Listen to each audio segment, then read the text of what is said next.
Exhale. Before we start, I'd like to preface, my name is Nathan Fisher, as most of you know. I'll be arguing for veganism, which is abstaining from meat, eggs, milk, and cheese, leather, and fur, basically. Okay, to begin. Victor Hugo said, "There is nothing more powerful than an idea whose time has come." Well, animal rights today is now the greatest social justice issue since the abolition of slavery. Animals are taken from their homes and from their families, thrown into shackles and chains, and forced to live in disease-ridden areas with the fear of being beaten, raped, or worse, always looming over their heads. But when we were little, we used to root for the animals, the cows, the pigs, and the chickens alike. We all wanted Wilbur to escape slaughter in Charlotte's Web, for the chickens to escape in Chicken Run, and for Nemo to find his dad and Finding Nemo. But at what age did we stop caring? Speciesism is a form of oppression just like any other form of hatred, and we are not born with it. Just as the racist once played in the same parks as blacks, and the anti-Semitist once worshipped on the same streets as Jews, the child, the speciesist, once played on the same planes as the cow and the pig. So when we eat meat, eggs, milk, and cheese, we not only fill our bellies, we fill our egos. This is evident on the fur farms where mink are skinned alive, on the cattle shipped from the Middle East, and the dying chick who was ground alive, simply because you eat eggs and he cannot produce them. Meat today is the new asbestos, spraying cancer, heart disease, and obesity into every household. The book Holy Cow explicates CO2, methane, and nitrous oxide are killing our oceans with acidic, hypoxic dead zones, and that 50% more greenhouse emissions is emitted from the livestock industry every year than all transport vehicles around the world combined.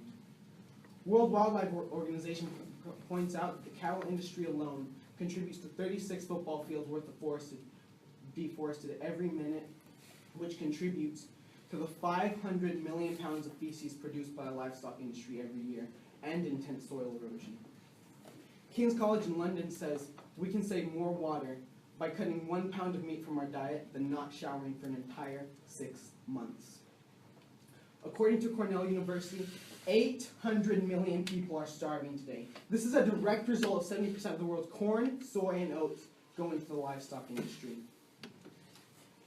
The UN Secretary General points out we are killing species off 1,000 times faster than nature can replace them, and it's only 20 years before we reach what Tim Flannery calls the tipping point.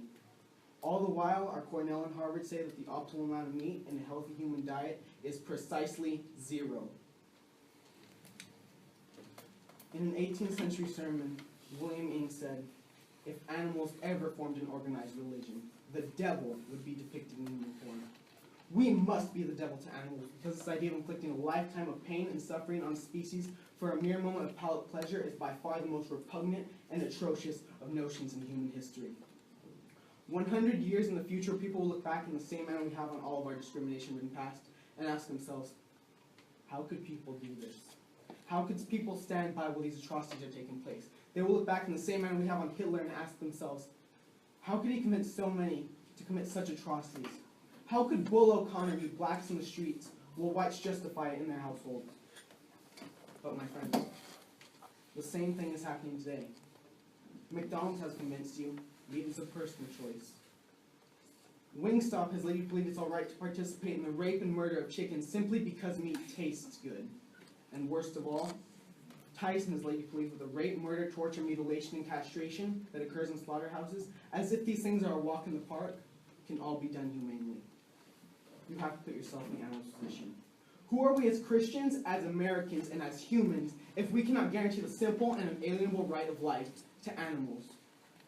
Who are we if we cannot tell the cow we will no longer rape to impregnate her, to cut her baby into a million pieces, steal at birth, simply to drink its milk? Who are we if we cannot tell the pig we will no longer torment and torture her babies for bacon while our own cats and dogs lay by our bedside? Who are we to judge the whalers in Japan when we see nothing wrong with the fact that according to National Geographic, at the rate we're consuming seafood, by 2048 all our fisheries will be dead?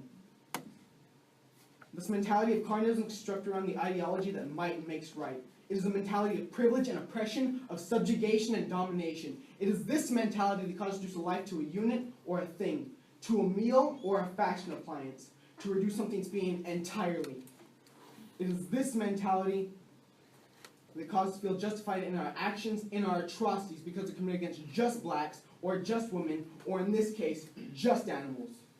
This is the mentality of need. Thank you.